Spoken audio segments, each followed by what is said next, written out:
Well, hey everybody, welcome back to the Bill and Rae Show. Thanks for stopping in. I'm going to make another marble here, and I'm going to do a prep work that I think I did something similar to this not long ago, but we'll see if I can do something a little different with the outcome. Let's fire up here. Get started. We're jumping right into the 19 millimeter clear rod, popping some glass off of here. I should do it like this so it pops away from you.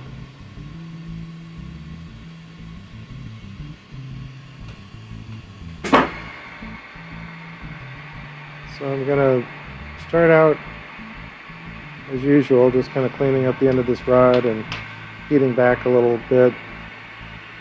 I want to draw this out to be a little smaller diameter. So we'll see if I can manage to do that.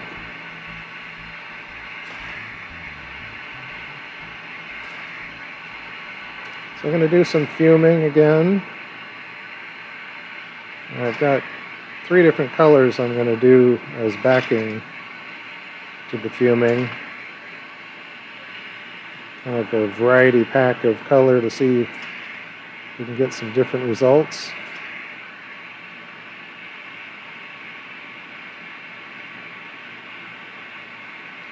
And this is another marble that I'm hoping to be pretty straightforward. Let's see if I can keep the size down. Last week's marble, it got even bigger. Oh my God. It didn't take us long, but because it was a fairly simple setup. But I can't believe it actually got even bigger. So I don't know, we'll see. This one's going to be the same sort of scenario or what. Because I wanted kind of a section to work with the fuming. But I was looking at this rod thinking, man, I better not start out with the full diameter. This thing's going to be huge. So as we heat this up, we're just kind of letting it fall down and draw out.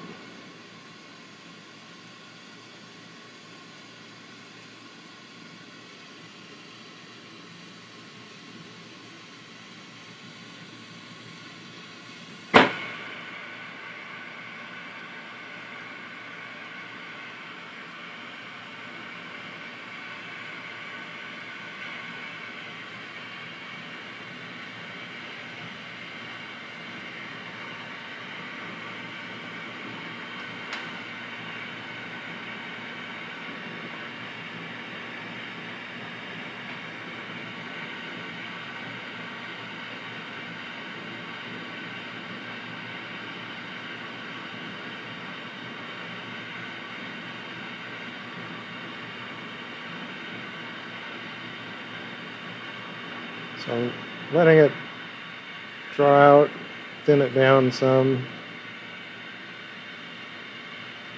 But I don't want to get too thin. It's hard to get if it's slightly too thin. Trying to get it to condense back to a different thickness. That's drawing glass out is one thing. Putting it back together is beyond my skill set. Okay, well, we got a little bit smaller diameter here. It's looking like what I was hoping for.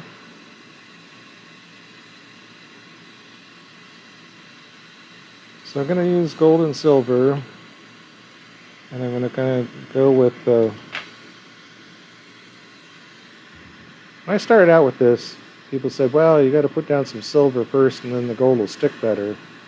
And I don't think that's really such a thing, but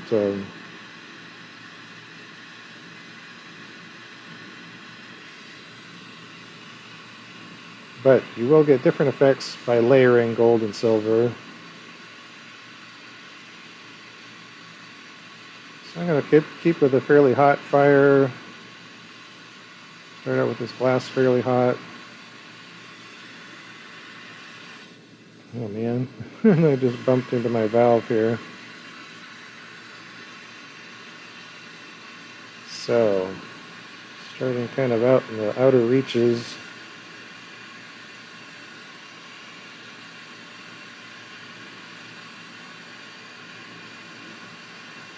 Silver tends to be shy and then it will suddenly pop out.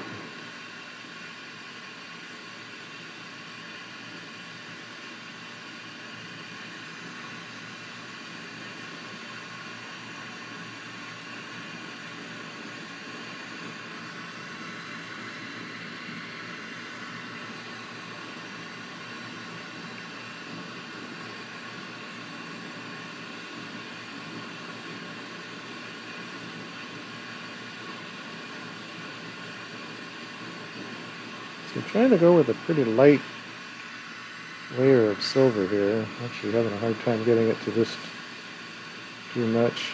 But again, the glass is a little bit on the hot side in the base, and the flame's kind of big from what I normally do to fume with.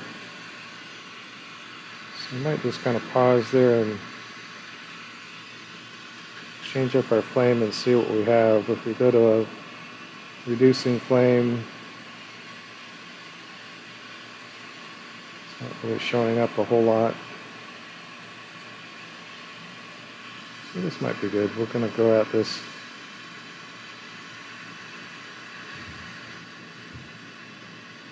more gently.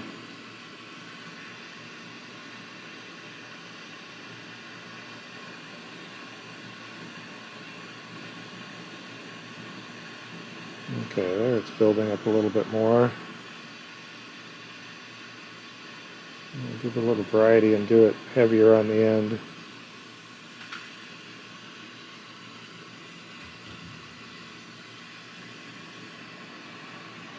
Okay, now we go to our big bushy flame.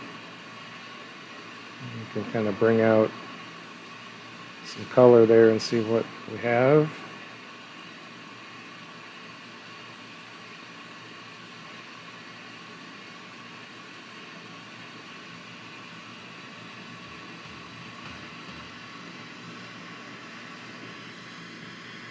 Alright, then we'll come down here to a harder flame.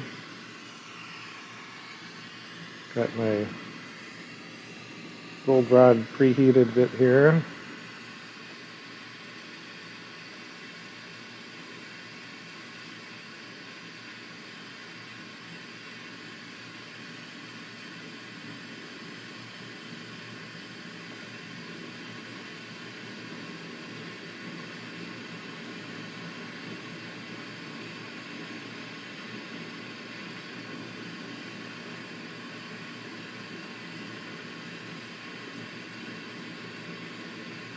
Go a little heavier with the gold on the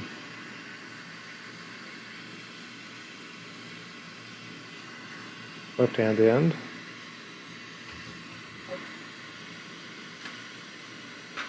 And then we're going to jump into doing some dots. I'll start out with some Chinese yellow, a transparent color. These are all transparent colors.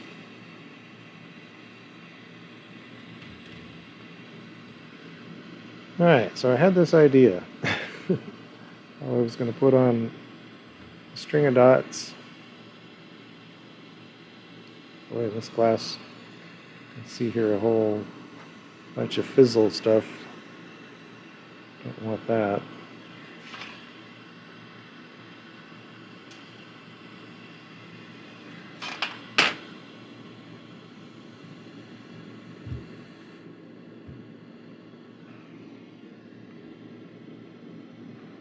Alright, kind of a nice gentle flame.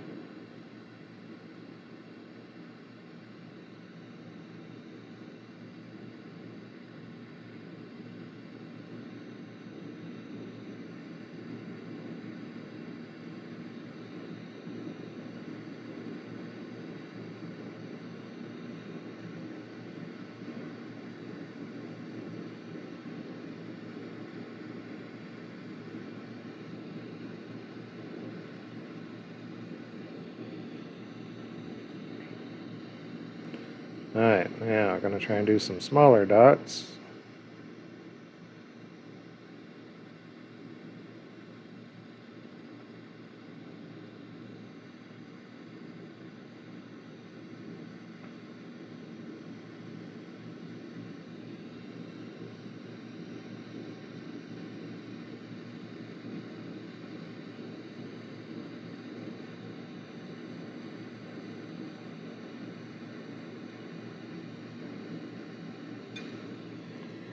Well, something went tink there. We don't like tink when we're doing this.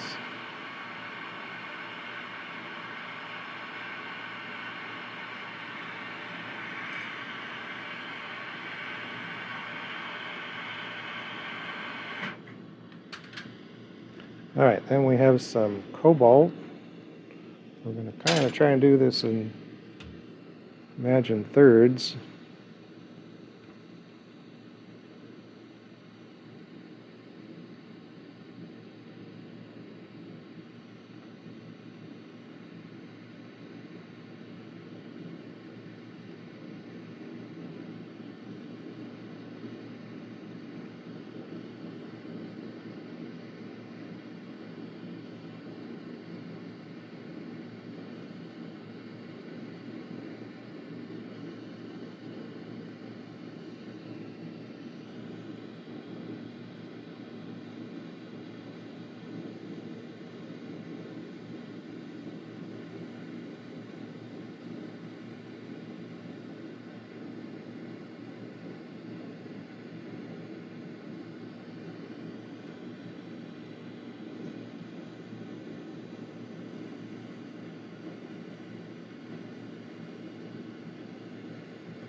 Okay, let's make sure we keep this warm.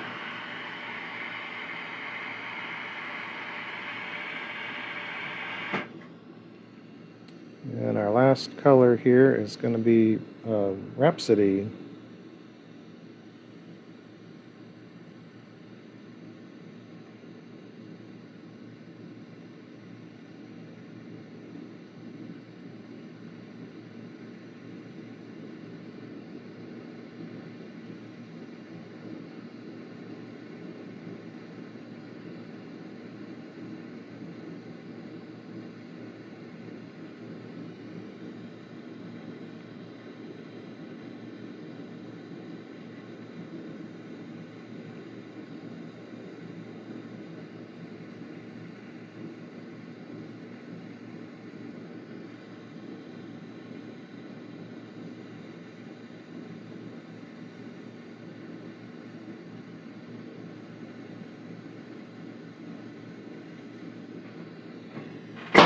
Okay, now from here I had some kind of different ideas what I might do, but just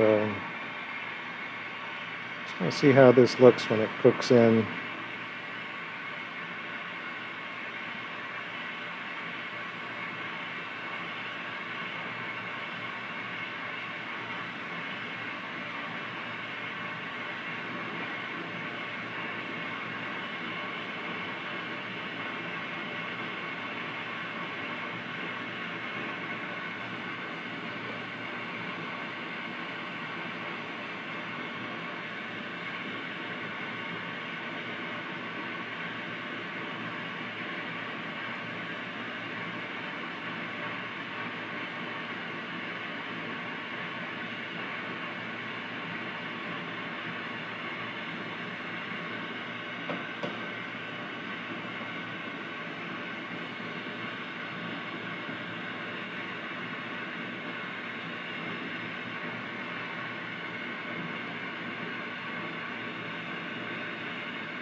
This is a lot of rotations trying to back and forth, trying to keep it from getting too crazy out of control.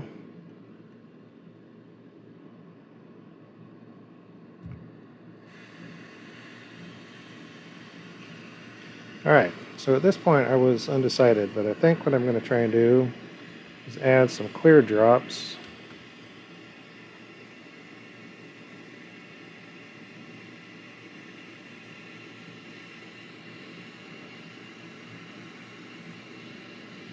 And I'm going to put those on top of the color dots.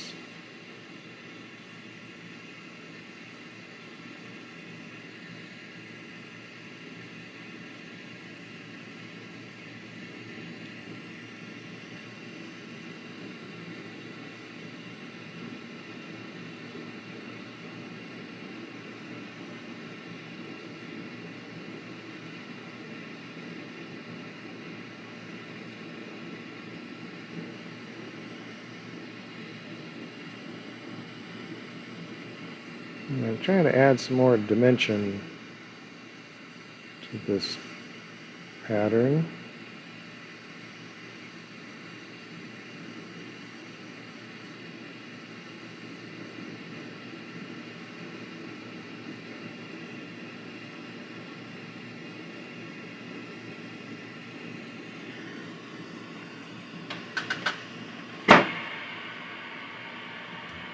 Not the little dots. We're not going to mess with the little dots.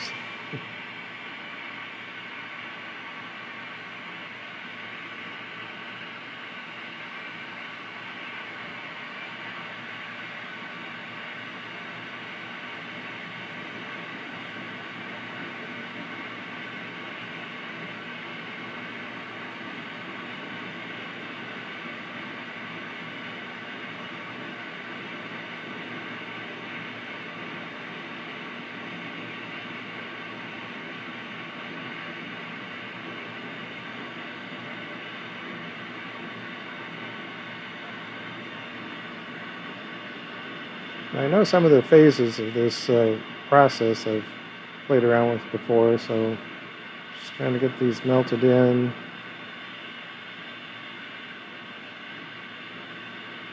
And burn out the excess fume.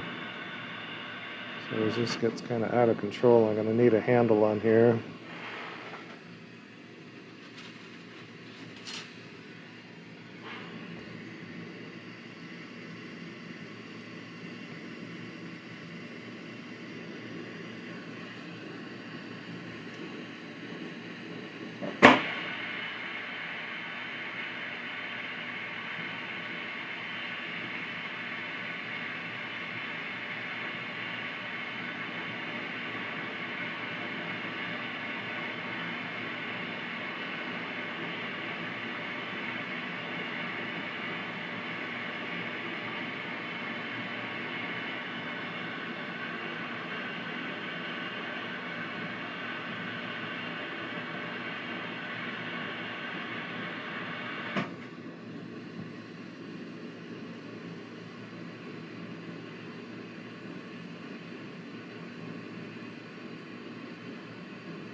So I get some of that fume burned out. And then I thought at this phase I was going to give it some twist.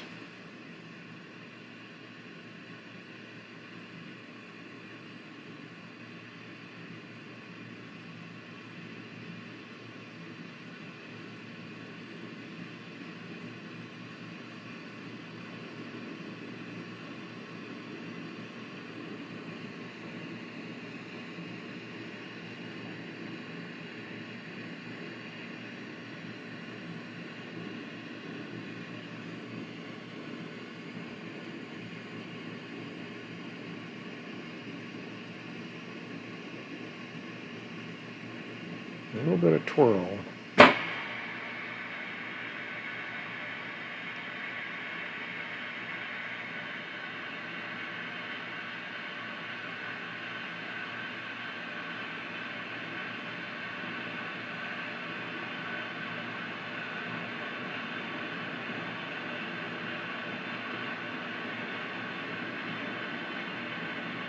I'm going to work on this clear rod on this lens side, start bulking this up.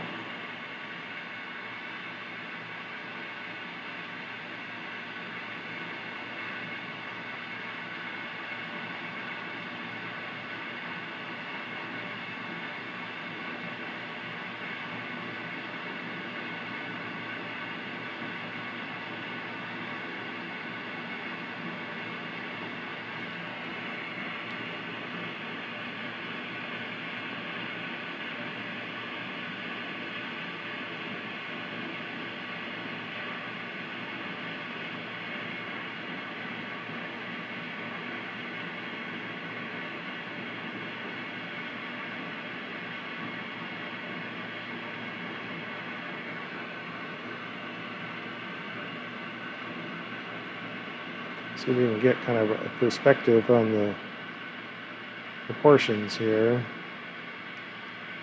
So I'm trying to build up a fairly significant gather.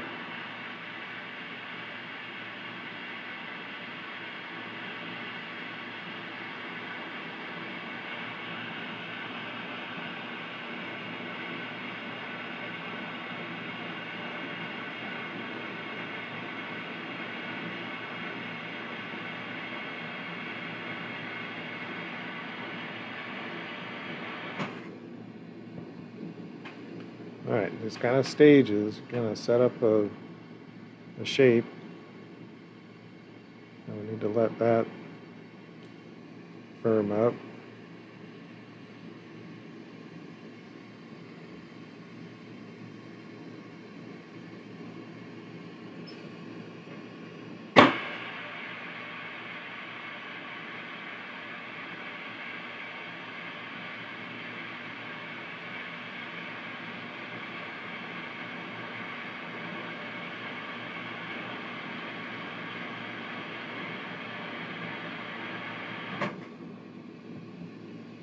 And control our heat.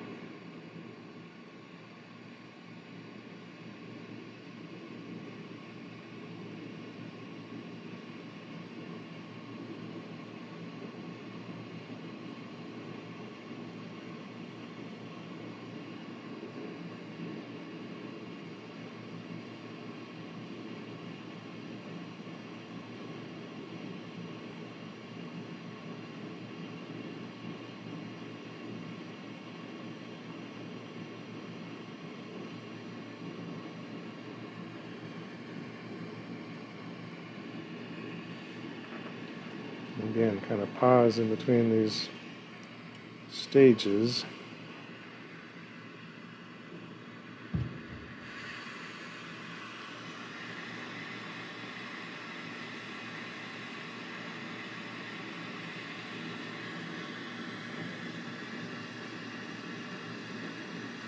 And angle this to kind of let this fall into it.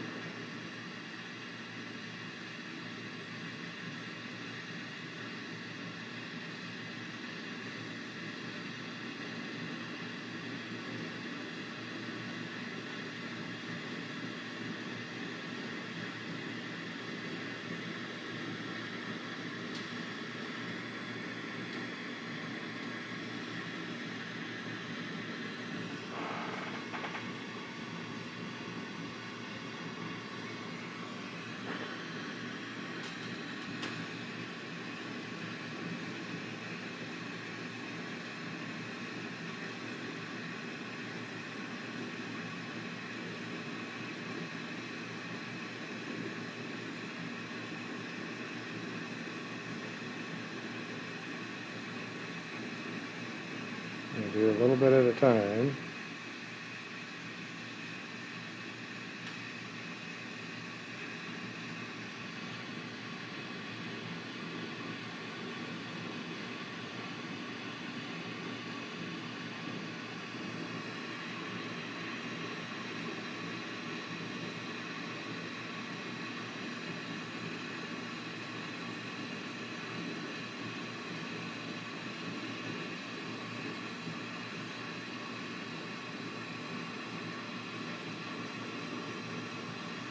Okay, I'm going to let go of this handle.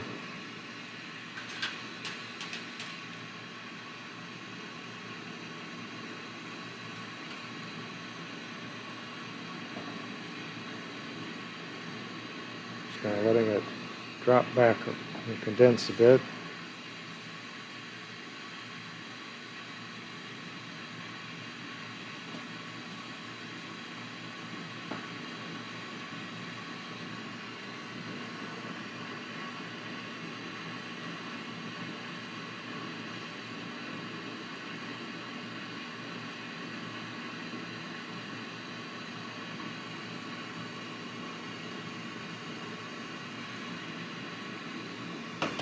Alright, we got this kind of bunched up, built up a little bit.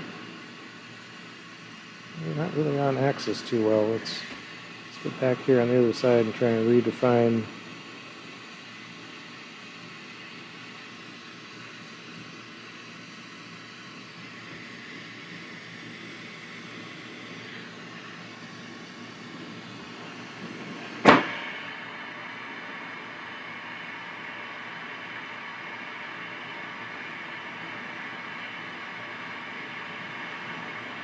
Somewhere this drooped and got way off center.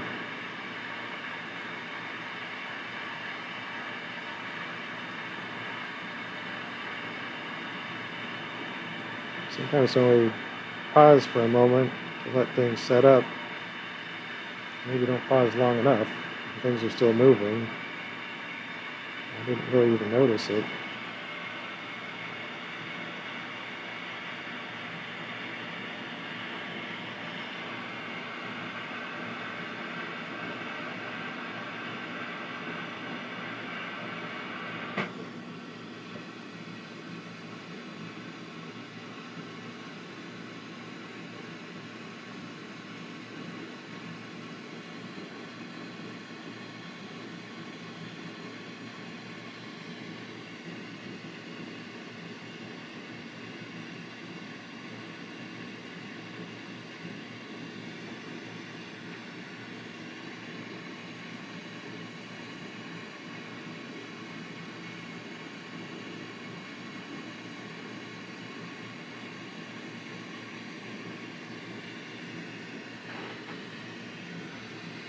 Okay, see if we can get this to establish a better line.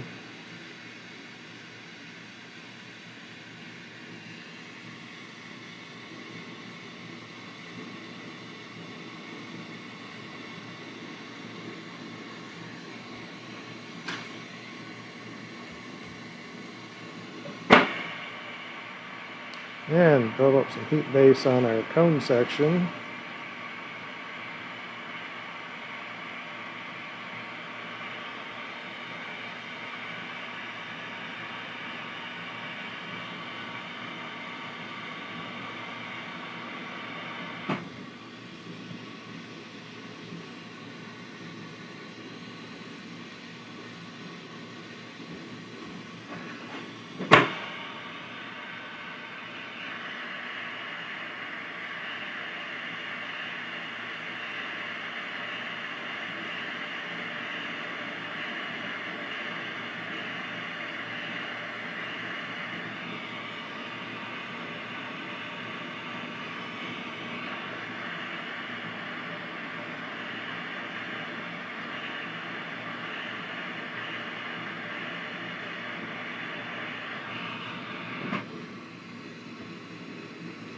With our paddle and our marver plate to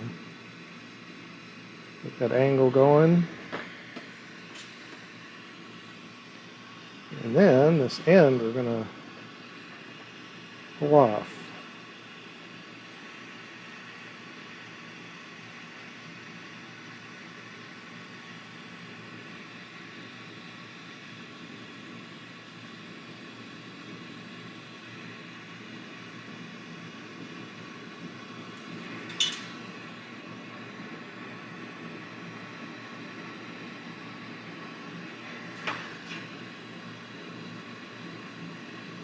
Make sure we have some pattern out here at the very end.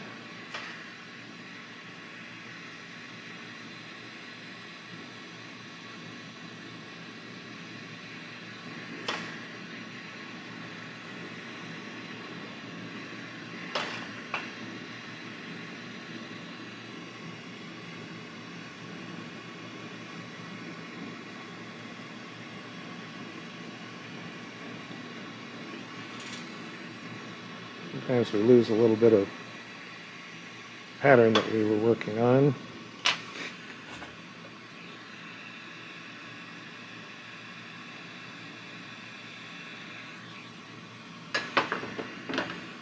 All right.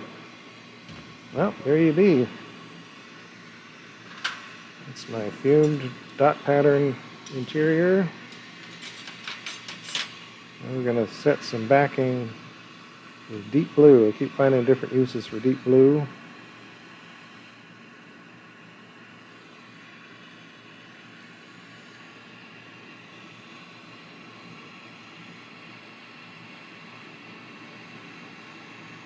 Come out here just outside of the fume.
Just run this color out to the end. I'm getting some bubble action here.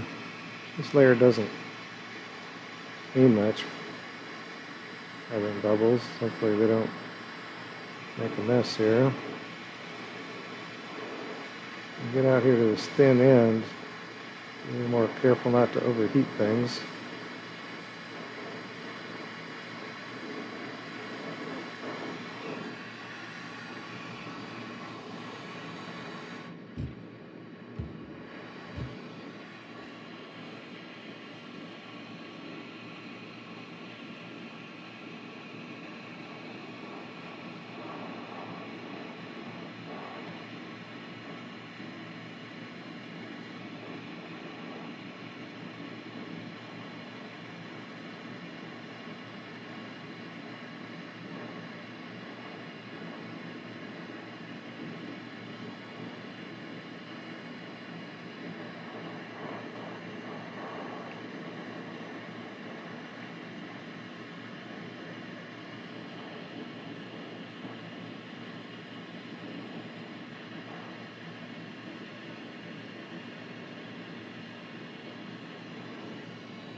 Trying to fill in the in-between places.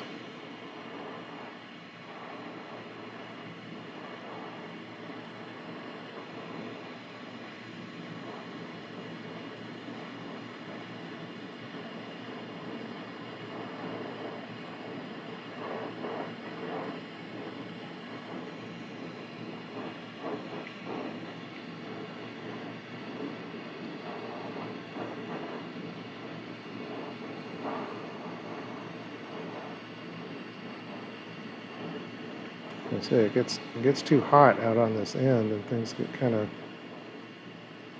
a little messy.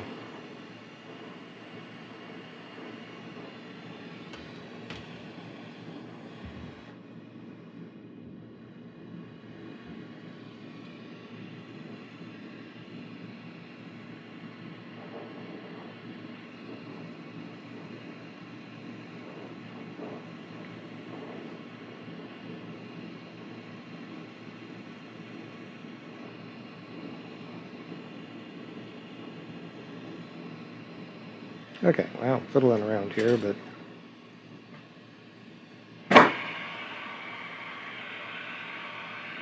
we got some pretty good coverage.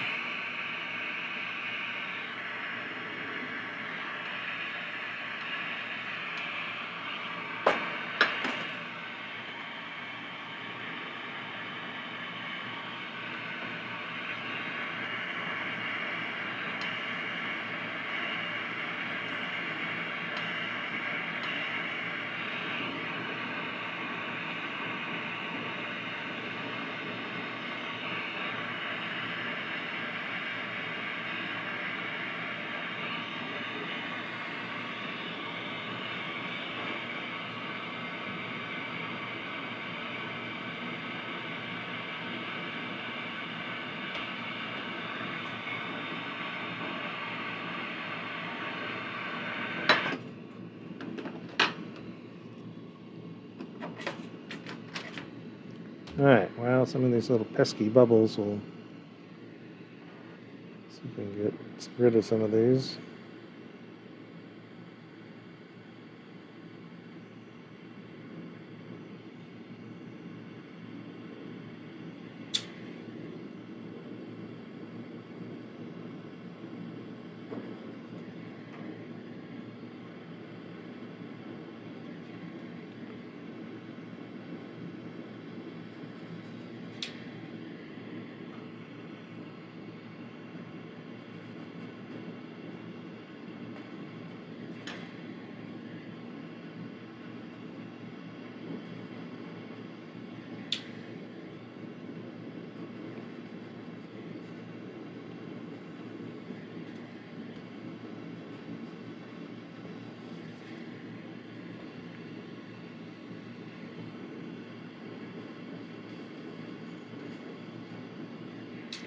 Kind of troublesome little spots here.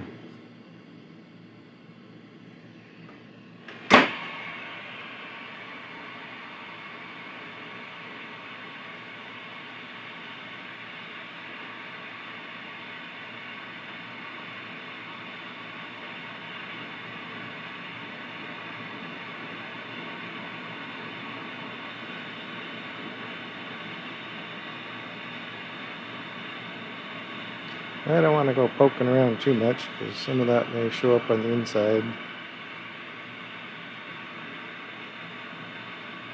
Get that good and hot. And move on.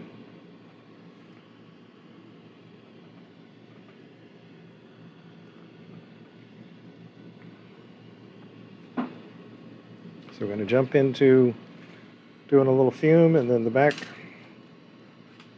casing.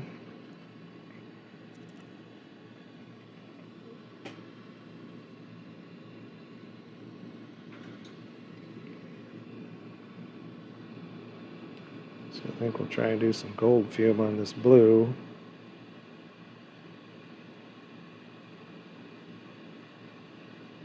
Oops. My gold just decided to exit stage, center stage, I guess.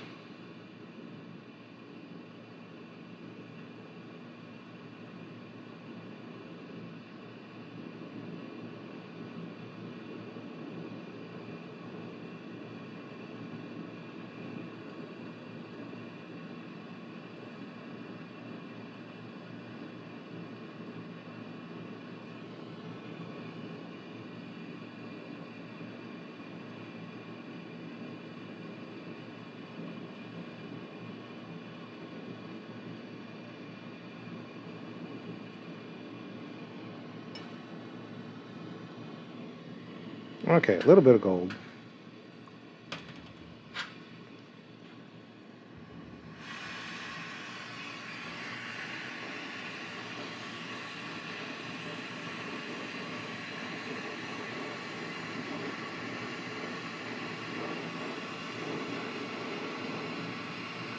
All right, start laying down our clear.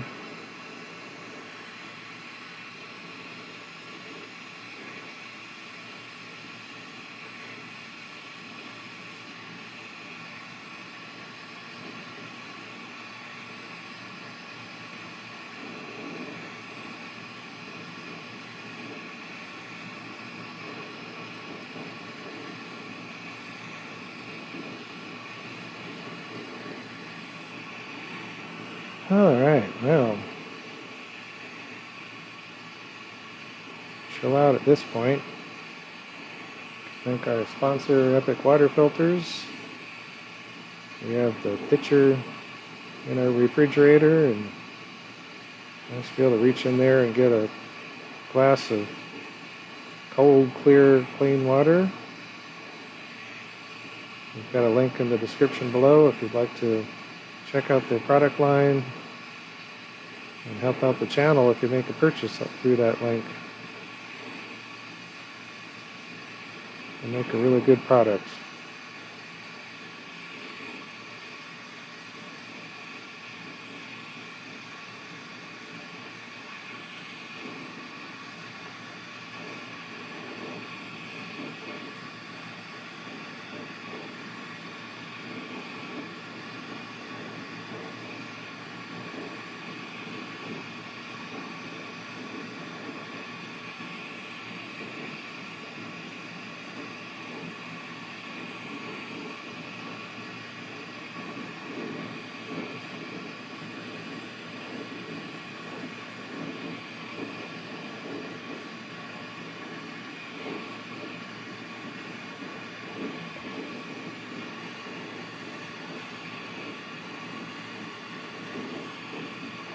Well, a lot of people have all kinds of questions about fuming gold and silver, so it's always a bit of a mysterious process.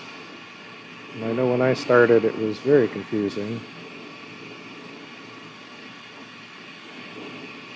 So hopefully this marble will demonstrate some simple things you can do to generate some pretty cool effects.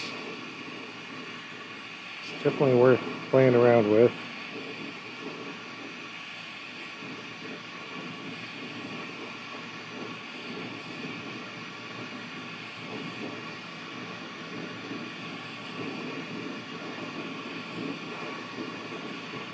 Using different backing colors can make quite a difference.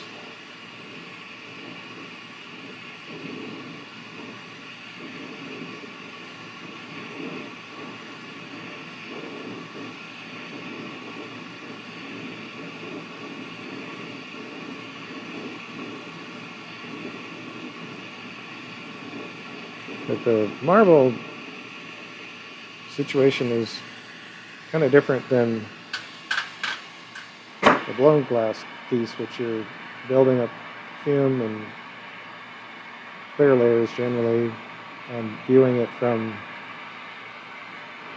that side. In this case, you're going to be viewing it from the inside.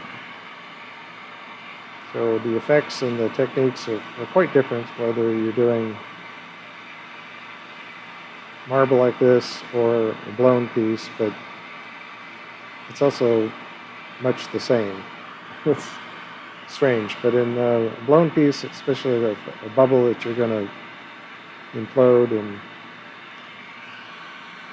condense down, you're going to get some different effects that way.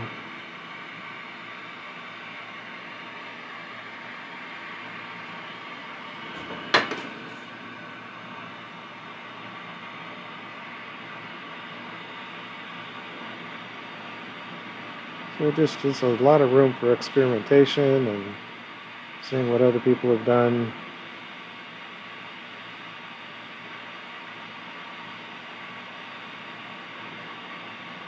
Like so many things in glass, there's just kind of no substitute for experience. You just got to try things and see what you get. Develop some perspective to watch the glass, watch what's happening. Because how much fume you put down and what temperature the torch is at when you're fuming and what temperature the glass is at that's receiving, and what you do after that with the flame and the flame chemistry. It's just so many variables.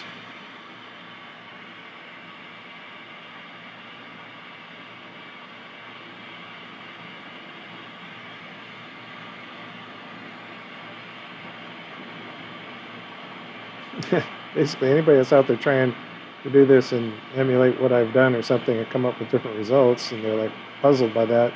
If I tried to do this exact same process a second time, it's going to get some different results.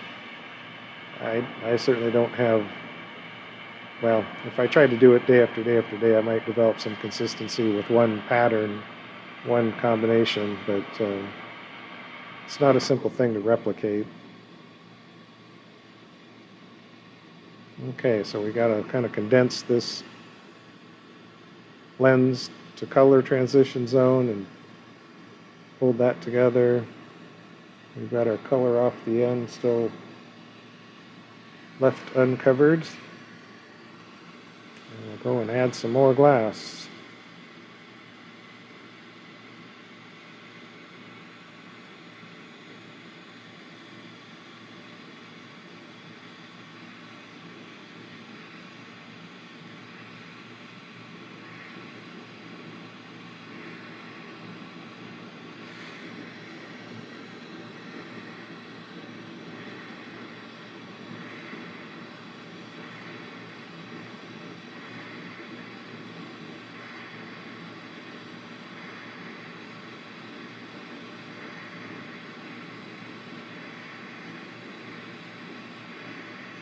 Yeah, I may not see much of this gold fumed blue on the backside, but it makes a really nice, pretty, reflective color.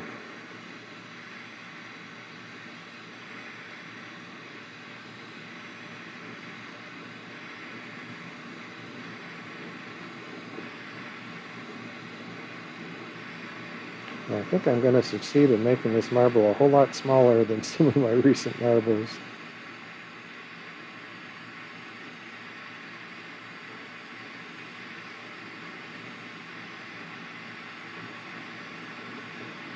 I get going on a trend line where I keep sort of making things bigger and bigger, and then I have to make a leap back to a different size if I want to break that cycle.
Yeah, we've had some cold weather. It froze again last night, which is quite surprising. For most years, it wouldn't be that surprising, but this year, these temperature swings have been pretty chaotic.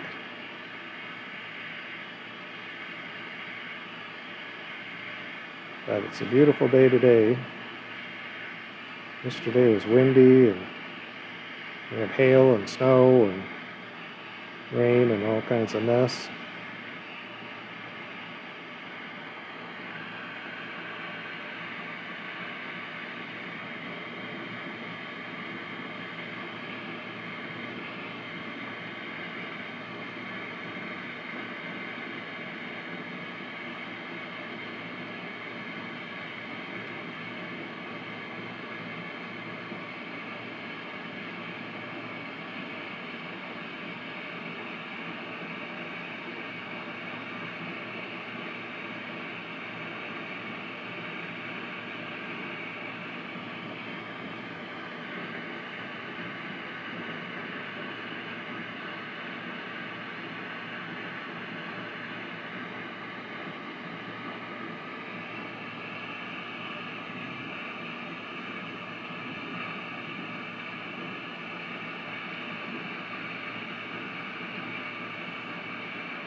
I'm just kind of throwing down a bunch of glass here.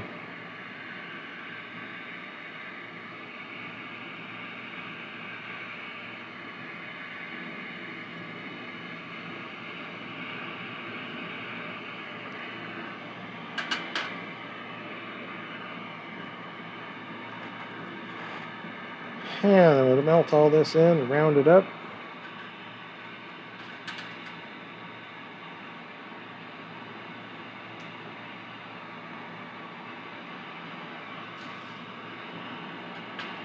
Thanks for stopping by, y'all, and hope you're doing well. Hope you can just relax, spend a moment, chill out, jump ahead if you're bored with this step. It's all good. I'm just trying to give people a sense of authentic, this is me, this is my glass work, this is how long it takes.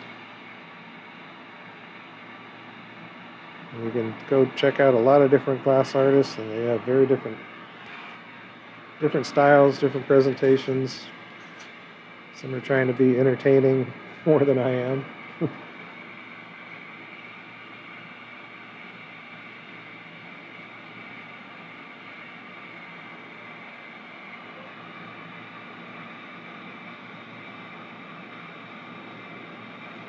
But I'm just trying to enjoy a little bit of time out here in the torch shop and sharing some ideas with you all.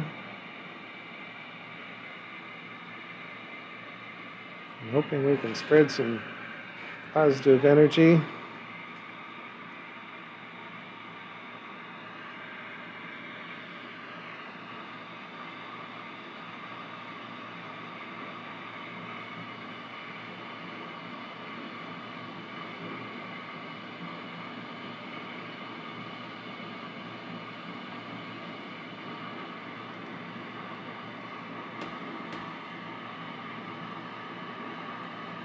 I tried to get the cameras set up and dialed in to where you can see what's going on most of the time.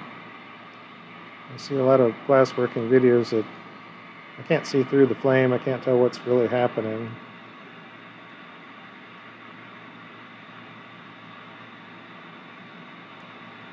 It's kind of what inspired me to make my first video that I ever did with the hot glass, and I was making a pendant.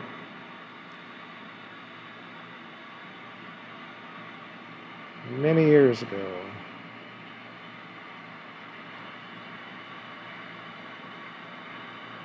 And my end point is a little funky the way I've got the clear built up.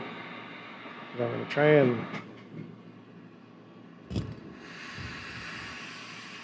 Try and let this clear glass just kind of move around how it wants to.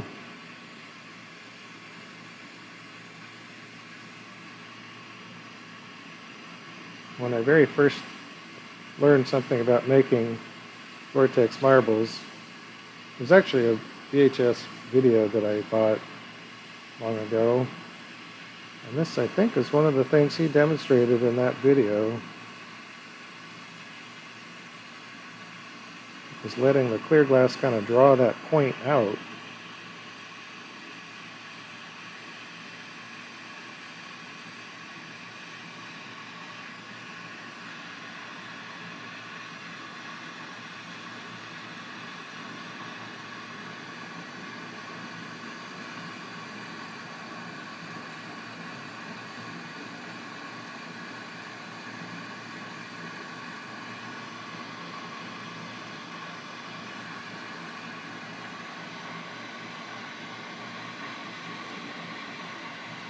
This may not show up best on video, but I think you can kind of get the idea. That clear glass is surrounded and kind of pulled that end point out.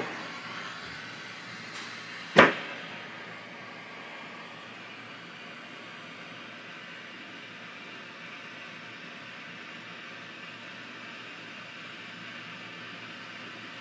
kind of a similar concept on this other end is to let that glass stitch itself together and kind of pull that wide end, pull it out.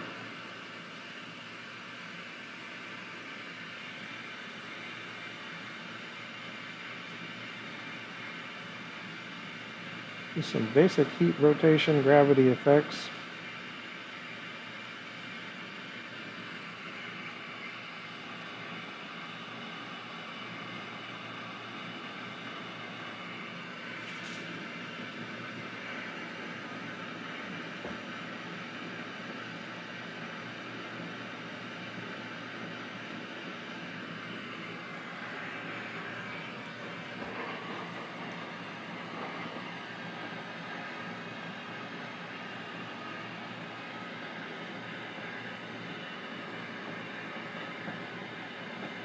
And it pushes it to the controlled chaos stage.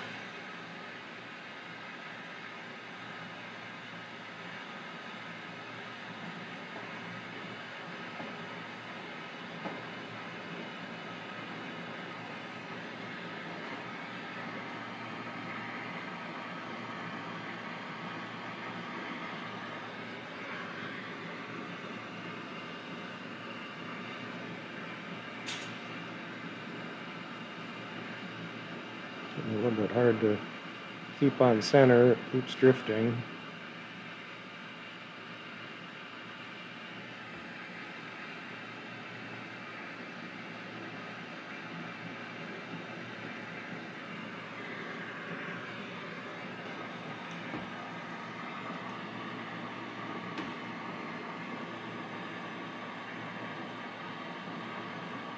Well, I could keep going with that for a little ways, but we're going to kind of get going with that on the next step after we add some color lines and break them out.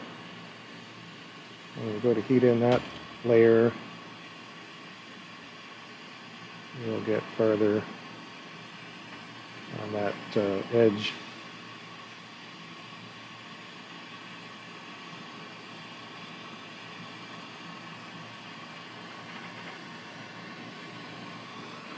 All right, well, I pulled out some stringers for the backside. Pretty basic, black, tan, and a light aqua. So we're going to start out with black jet.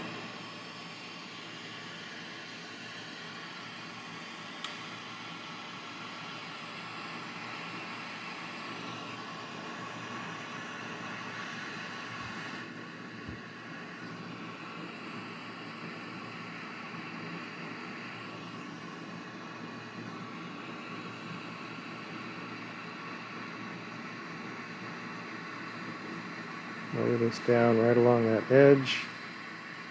But stay on the back side, if you will, the colored side.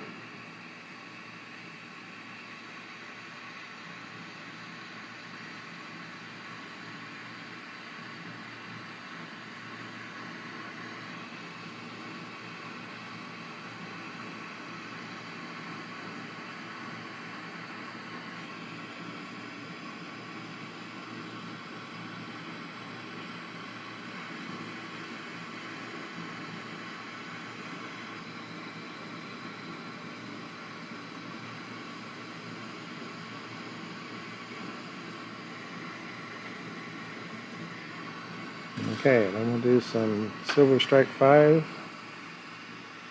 Should be just kind of a tan neutral band.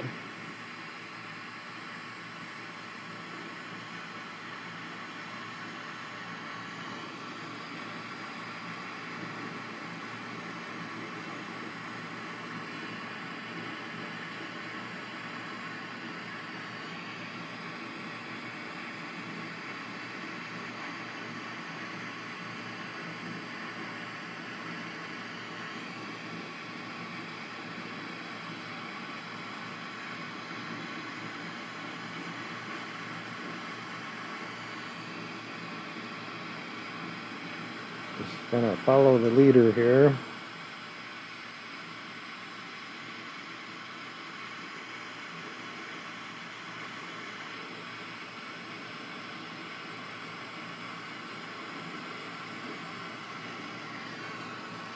And then we've got mist. There's our color.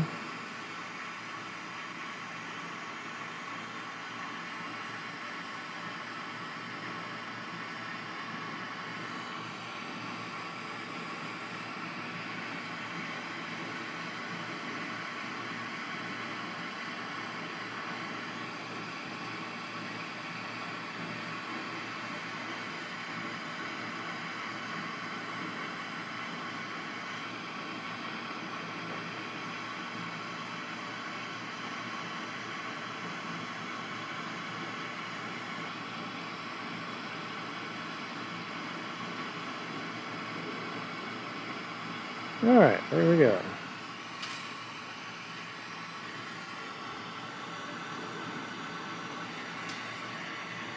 Oops.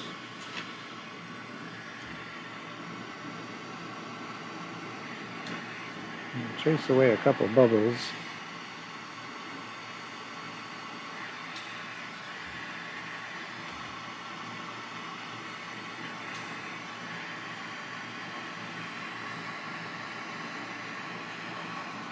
All right, we'll jump into melting those layers in.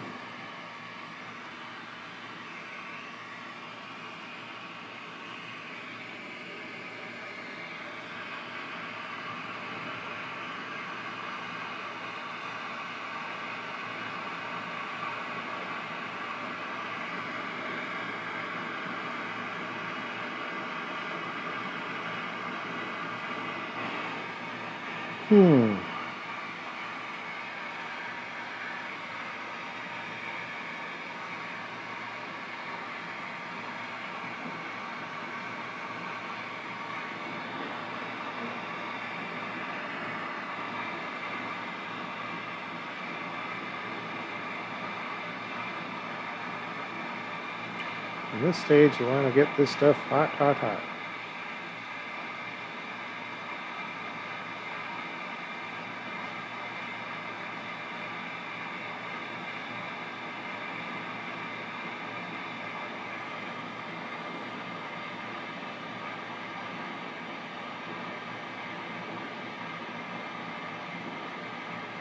Sometimes you have to kind of watch the silhouette, see if you've got a smooth surface, or watch reflections, but I don't have any big wide reflections.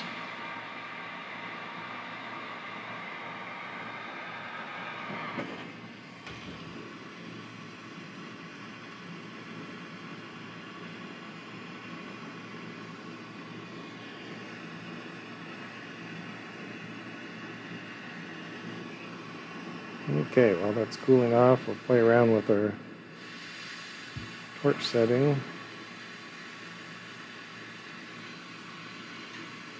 So once we jump into the raking phase, we can't really fiddle with our torch setting.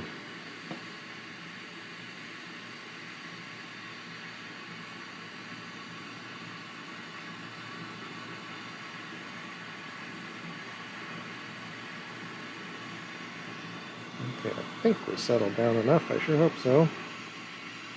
It helps to have a lot of mass back on this clear lens side, so it's not as apt to flop around.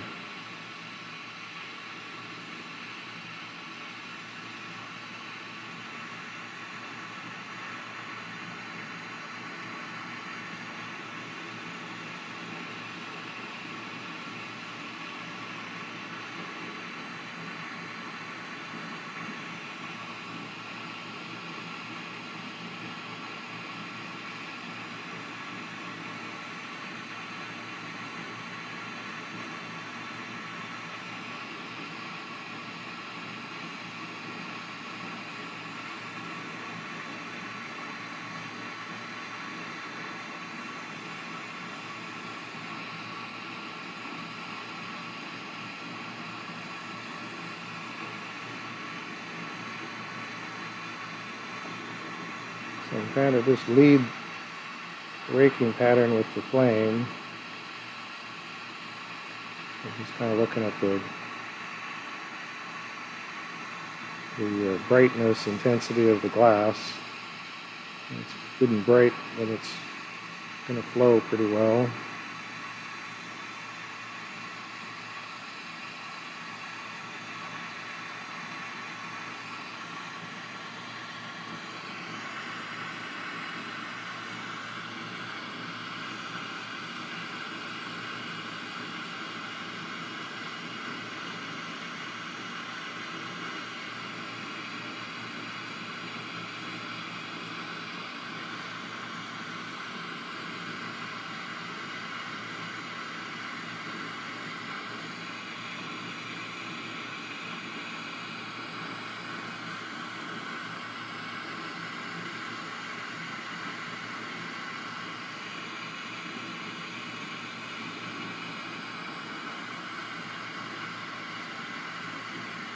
I extended my tungsten rod out another inch or something on this pin vise. And it's funny, just a little difference like that really helps keep the heat away from my hand.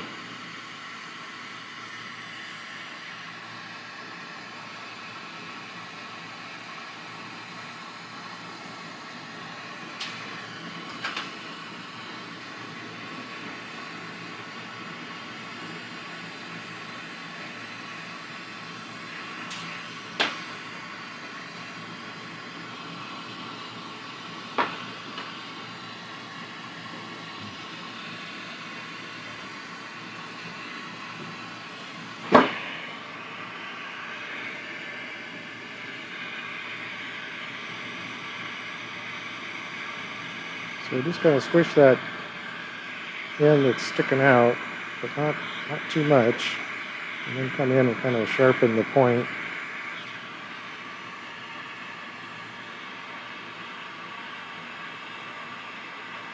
And come back to the starting. And usually it needs a little help.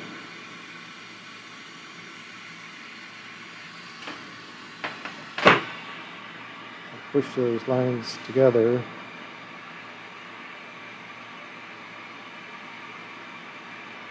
Looking pretty clean right now.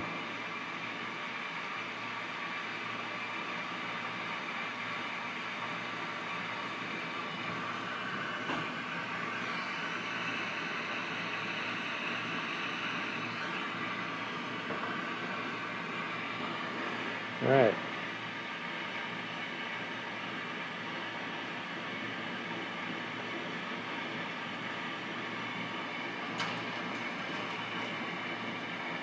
Well, I added quite a lot of clear in that zone between the inside and the outside, so on top of the cone,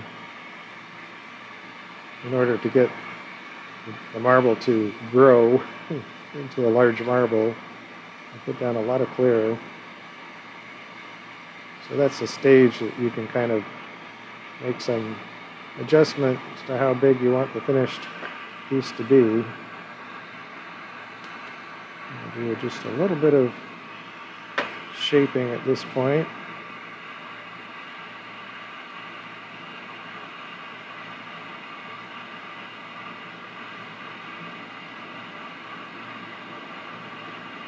You don't need to go too crazy getting this side to round up at this stage.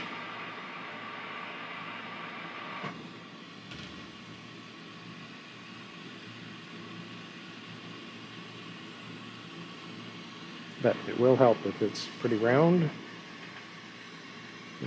rough shape anyway.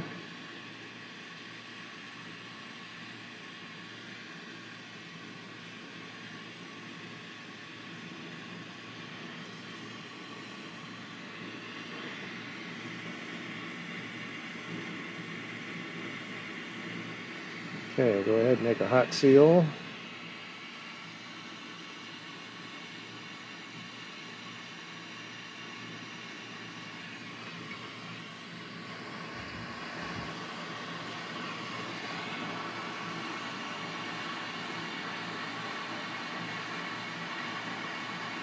Now again, we're going to kind of focus our heat on this transition area between the color and the clear lens.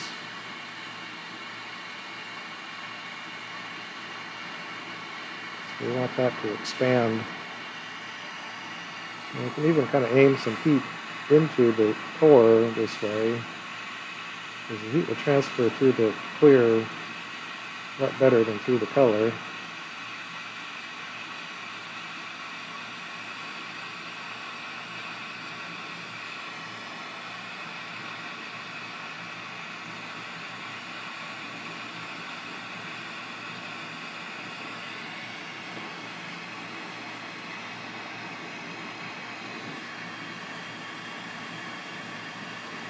And I'm using just the weight of the rod in my left hand to just give a little bit of force on squeezing this together.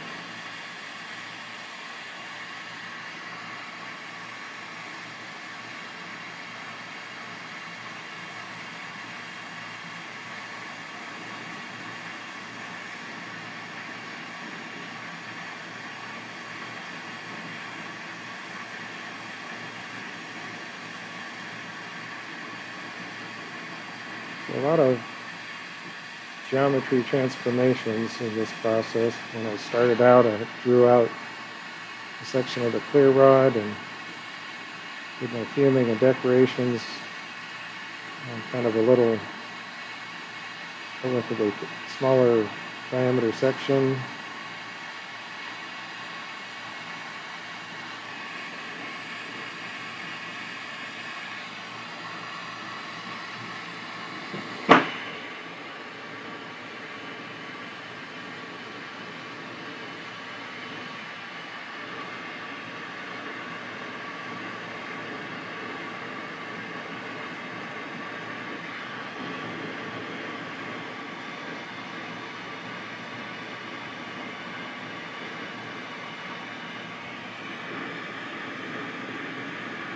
I use the same plenty rods over and over again, but each time I use them they get shortened just a little bit.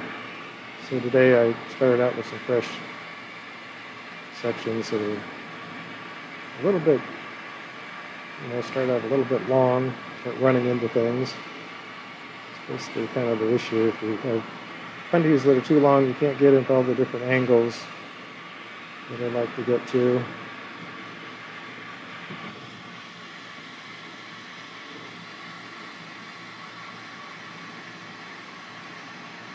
So that I'm starting to get a little bit wibbly wobbly out of control, so I'm going to dial it back to the lynx fire and just focus on that transition zone where the feedstock rod at this point is becoming part of the lens.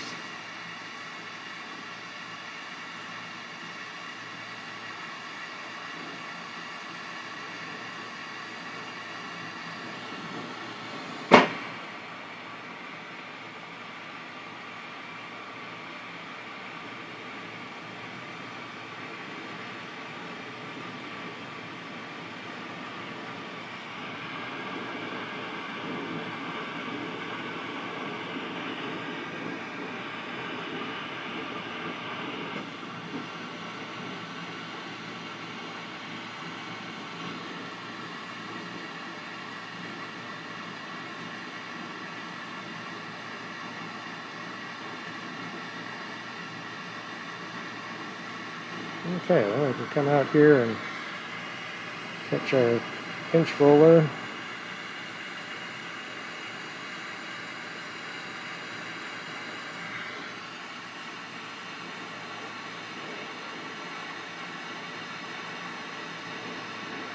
Kind of a heat differential here, throw some heat at the marble side. I'm pushing with my left hand, letting my right hand with the punty just kind of go along for the ride.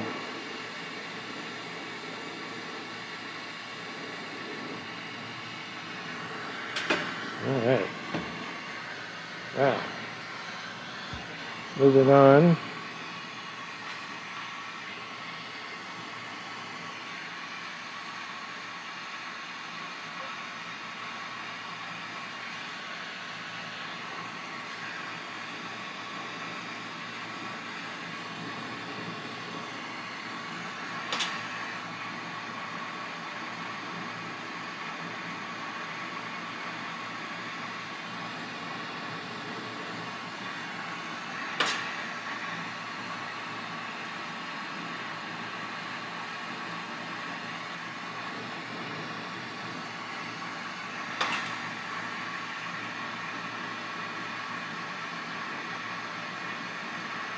So trying to keep the piece in the flame as much as possible to speed up this process of heating the next little area that I'm going to tear off.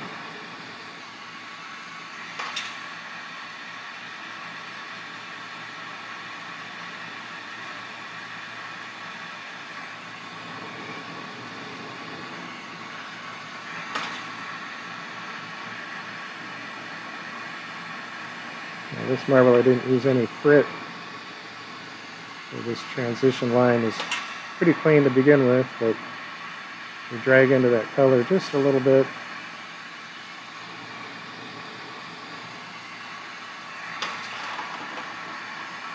Just kind of straighten that line.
Probably went around there more than just back to the beginning.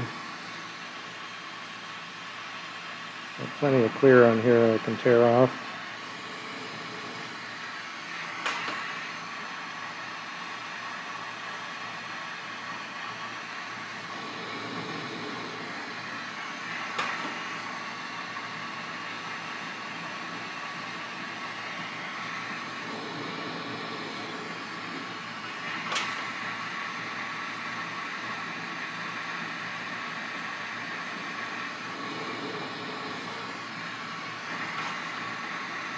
Kind of laying the tweezers down relatively flat against the surface.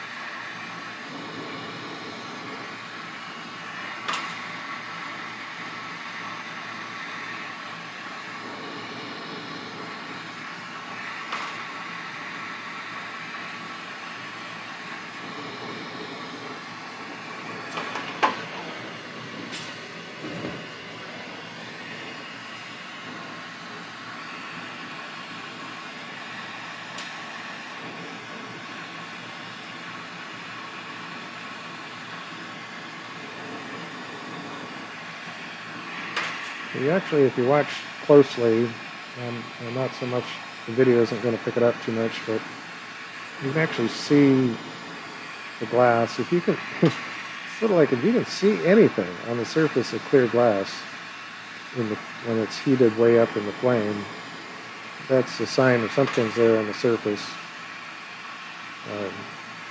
May or may not be much of an issue in a finished piece, but I like to clean off as much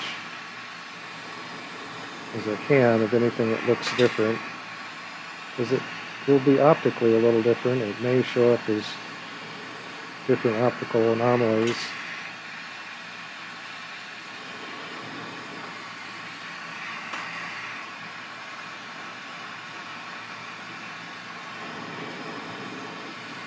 It's more relevant on the larger marbles.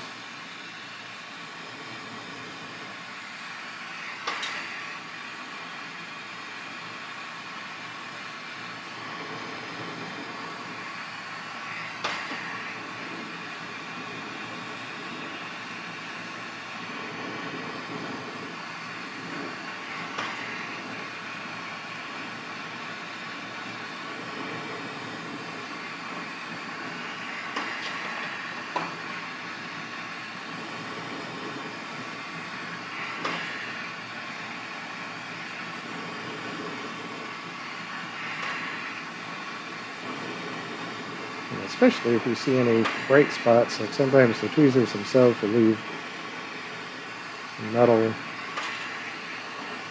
material that will show up as bright speckles. Make sure you get rid of those.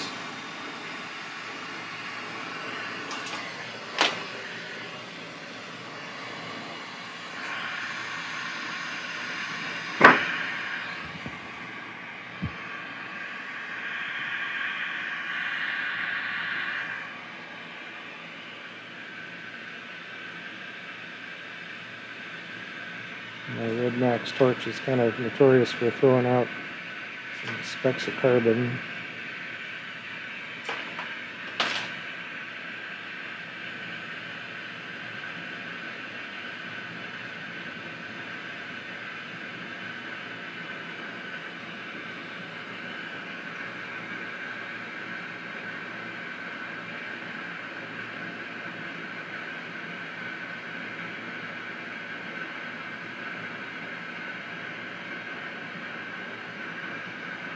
So just trying to use a bit of an angle here. Let it fall back into itself. And I can use a little bit of rotation at this point to push the glass around.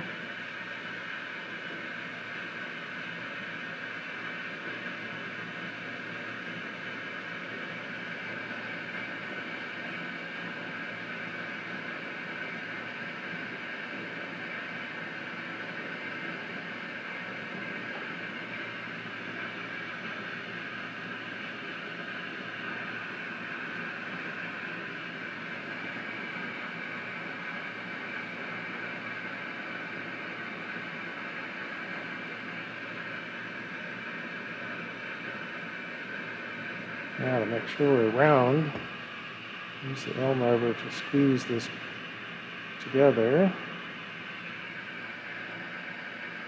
Gives me kind of a little step in there, but that'll help. As it heats at this stage, it'll be a little more symmetrical.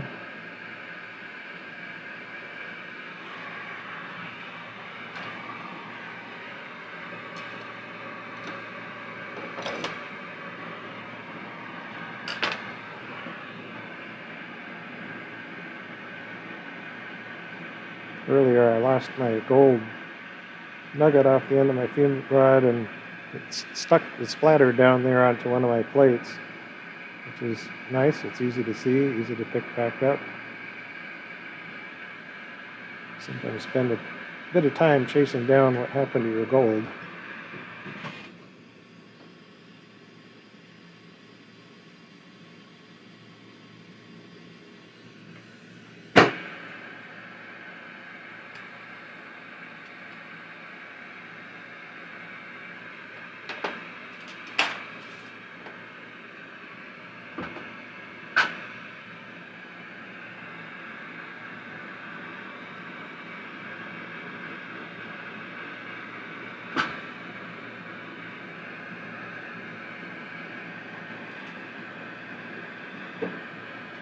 Okay.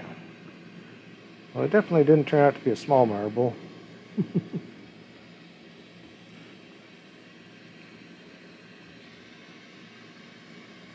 thought at one stage in the beginning, I thought, boy, this could be a really small marble.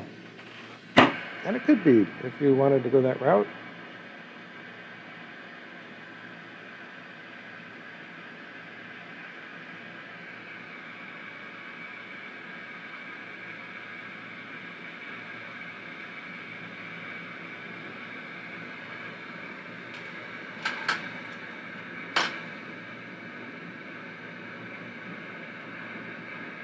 I kind of purposefully went strong with the clear when I was building up the back from the cone shape, and I kind of went heavy on the front lens as well.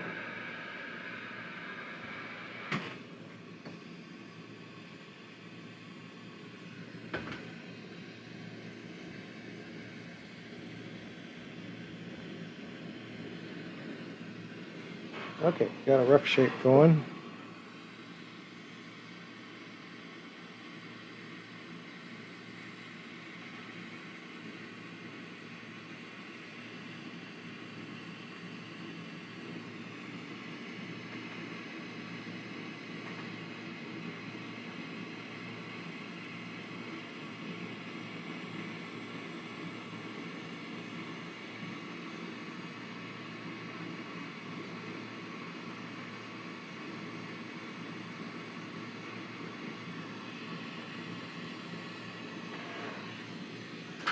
Okay, make that plenty transition. I keep rotating all the way through that motion from one arm to the other. And while that plenty is firming up, you have to keep being mindful of whether it's staying centered.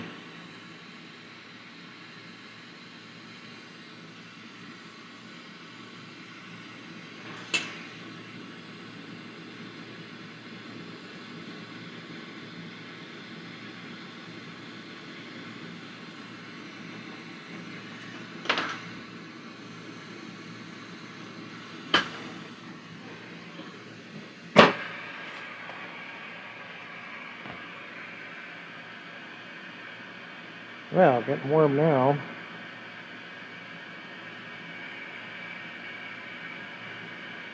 So the front lens is basically in a very good shape as it is now. And it's going to lose some of that as I keep manipulating the other side, but it gives us a good guideline as to where we're headed.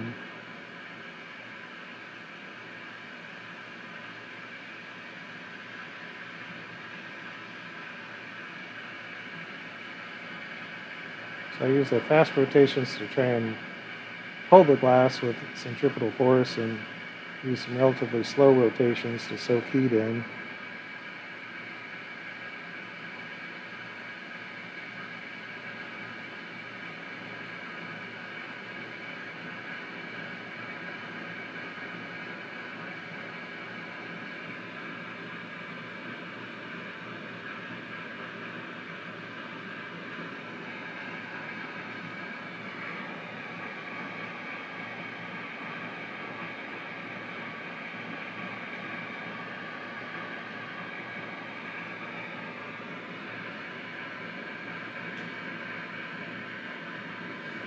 So at this step, I like to come into the marble mold kind of flat. So I'm not messing with the tip. In fact, I'm kind of maybe pushing that vortex tip out. And I wind up with this kind of funky shape.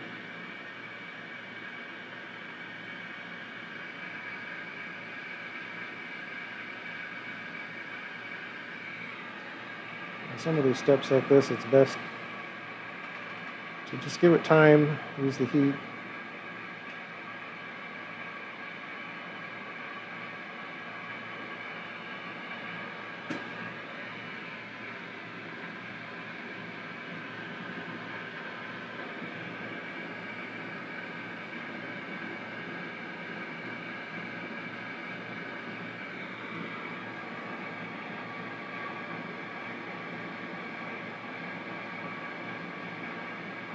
Yeah, it's throwing off some heat now.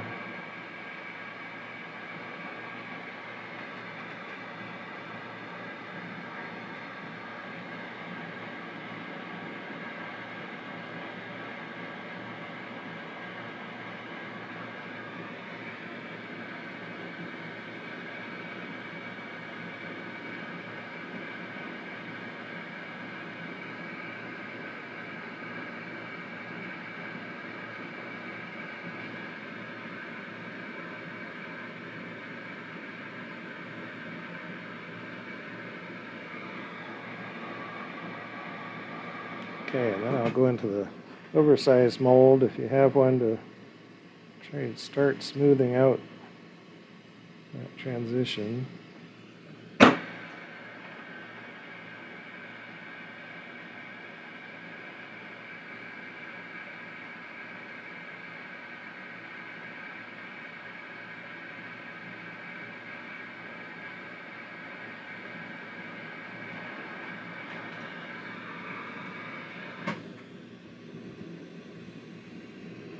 Now, without a lot of pressure, we're going to come up vertical through that whole swing. It's just riding on the edge of that marble mold. So the marble is quite a bit bigger than the 2-inch marble mold right now.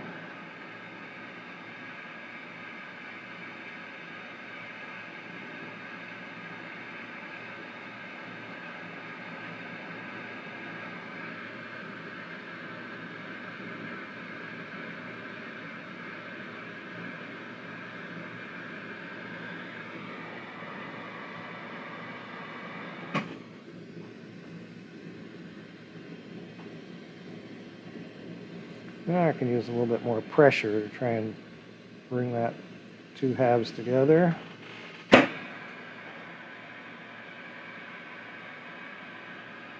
And I start watching reflections. So we've got some wiggly wobbly going around that perimeter.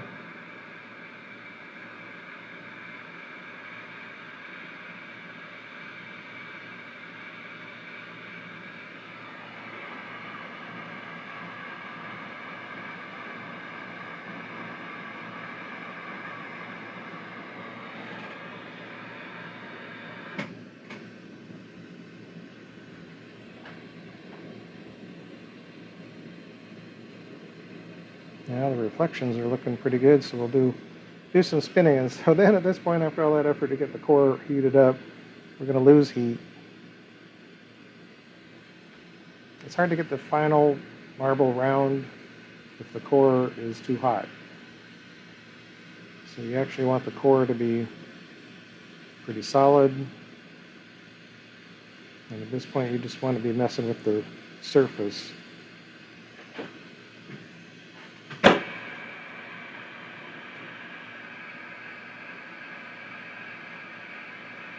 And as long as the reflections look good at this point, I'm going to consider this more of the flame polishing stage.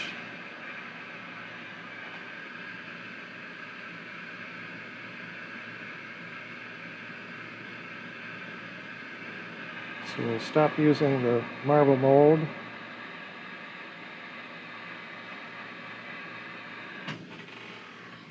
When we come out of the heat, just keep rotating. Let it settle down. So that heat and cool cycle smooths out the surface.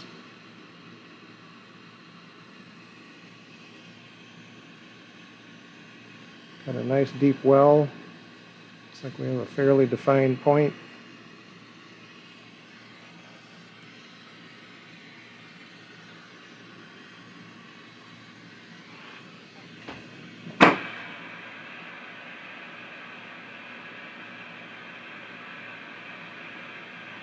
Flame polishing is good to have some slow, even rotation. You don't want to sit anywhere too much. The heat of the torch, depending on what your torch settings are and what kind of torch you have, you can actually push the surface glass with the force of the flame and cause wrinkles. Waves, subtle waves, but still. All right, we're down to our last punty change.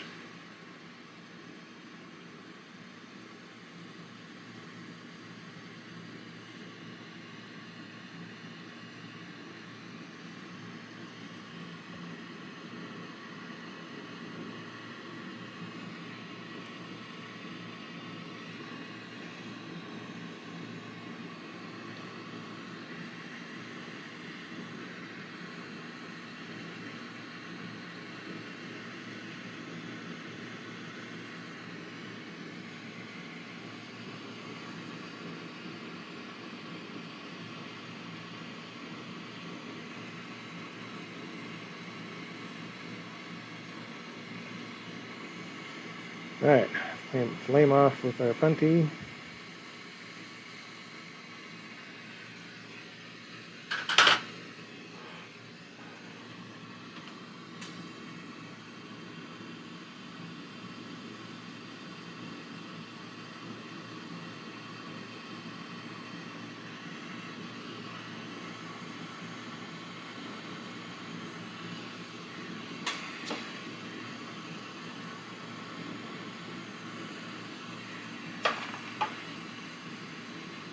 Okay, we kind of dig out where that punty was, make sure there's not some remnant of that connection, which will give you a bit of a flat face there.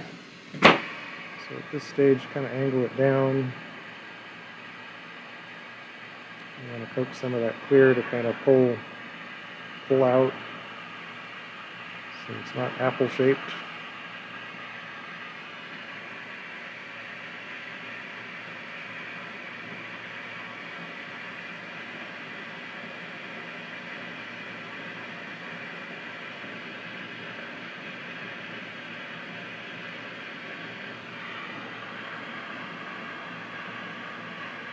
So again, you're mostly working with the surface. So you're going to go in gently.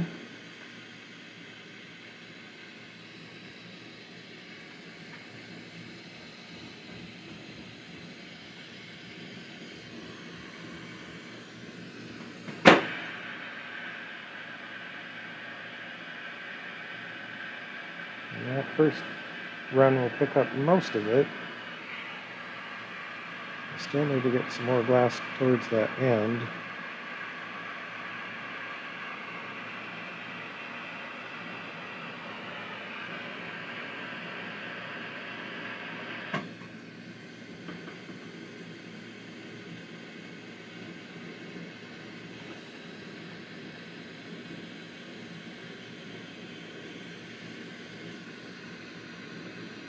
And again, just kind of once you get a good shape, you just lose some heat. Just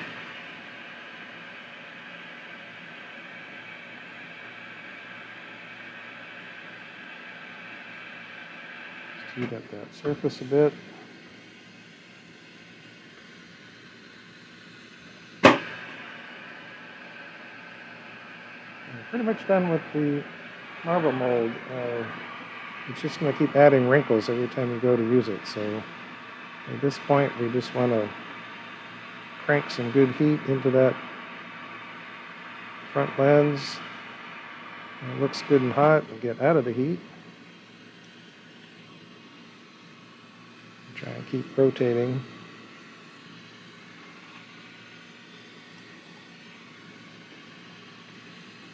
At this point, perfect curvature is not as important as just being really smooth, so you don't have any wiggles in it.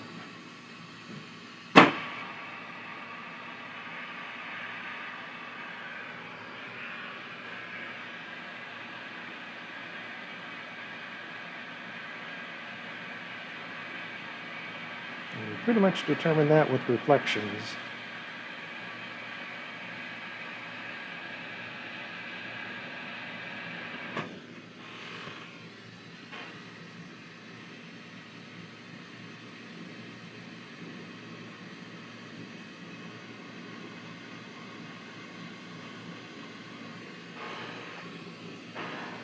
And to some degree at this point, I just have faith in my process.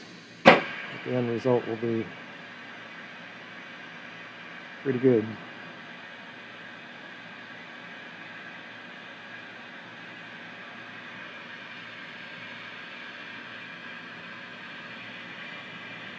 When you can spin the marble on a stick, you can really scrutinize it. When it's sitting in a marble stand, you can't really manipulate it that way to scrutinize it quite so much.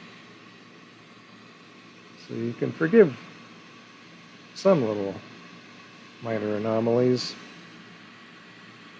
but with experience you'll find out which anomalies are annoying and which are very hard to see.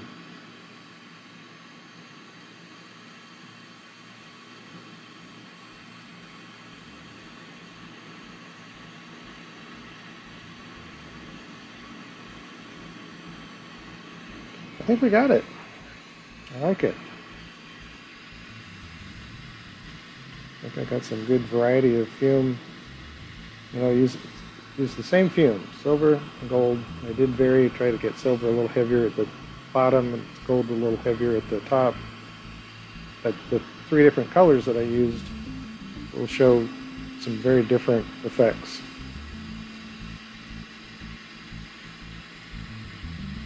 And then the background color, this deep blue that I used, that will have quite an effect on the overall. So if you use just black, often use just dark cobalt or black, tends to give you the most vibrant color, but if you use red or a blue or something in the background, you can give the whole piece a totally different look. Yeah, the one backing I haven't used for a while is orange. I should do that. Should make a note of that. Okay, I think we're cooled off enough.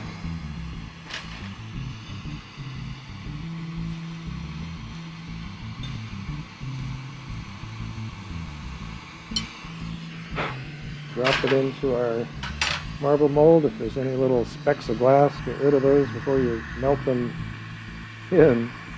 And there'll be permanent little specks on there.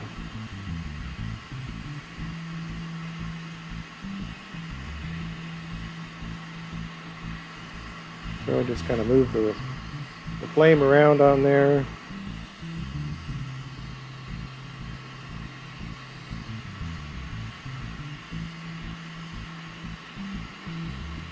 And best not to sit in one spot.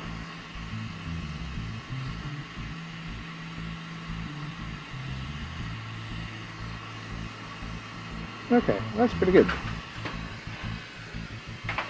Alright, gang. Thank you so much for hanging out, watching any of these videos. If you're here, bless your heart. Hope you learned something, found something informative or interesting. Not trying to do instructional videos per se, just trying to share a little bit of time out here at the torch. This is a good part of my life, has been for 30 couple of years. Set that in the kiln. And we're done with today's marble. So, you guys, take care of yourselves. Self-care is very important so that you can take care of your friends and family and loved ones around you. And be kind out there. Be kind on the street, in the supermarket, wherever you're at. Show a little kindness. Helps us all have a better world. We'll see you on another adventure another day. Check it out.